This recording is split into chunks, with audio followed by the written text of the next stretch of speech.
Hello, for this video what we're going to do is actually associate an image for the bloom and also edit the bloom details all at once. So to do this we need to of course select one of our blooms. So we log in, go to our garden admin and drill to the blooms page, and then we'll select the specific bloom we want to edit, and that will bring us to the page where we were uploading our images before, and you can see your images here. But up at the top we have bloom information.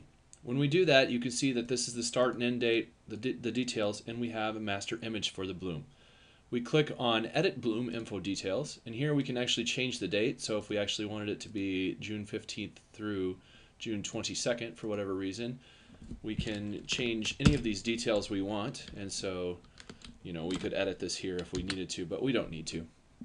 But the most important part here is we are choosing the best image from our available images for our bloom. Now this doesn't show on the plant page, but this will show for this specific bloom each time we then look at the blooms, and we can see which one is our best. So what we want to do is just take a quick look at our two pictures that we happen to have associated, and we'll choose the one that we determine is the best for this bloom. So let's use this one for whatever reason. And you can see here that you also have the ability to delete blooms. If you wanted to delete the whole bloom here, please keep in mind if you do that, it will delete your image associations. And if you check this box, it will also delete them from Picasa or Google as well. So be careful if you're doing that. But let's just go ahead and save our details for now. So we've now associated this image. We've changed a little bit of the details there. We save it. And of course, it takes us back to our blooms page. And now you can see that we successfully updated it. You can also see that the start date and end date is modified. Our image is now a real image, one of our two images that we had.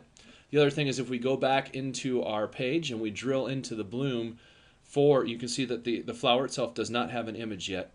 But once we look at the bloom, the specific bloom that we chose that master image now shows the master image. So that wraps up editing bloom details as well as adding the image. Again, the last final part of that then is you can actually delete the actual bloom, and we're not going to do that here, but if you wanted to delete the bloom for whatever reason, you could do that. This would delete the bloom, all of its images. If you want to remove the images from Picasa or Google as well, you would click this.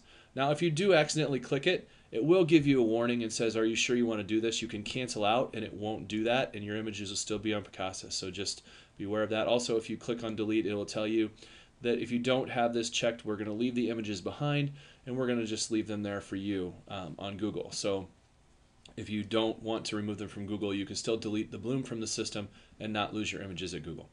That wraps up editing the bloom information. Thank you very much, and we'll see you in the system.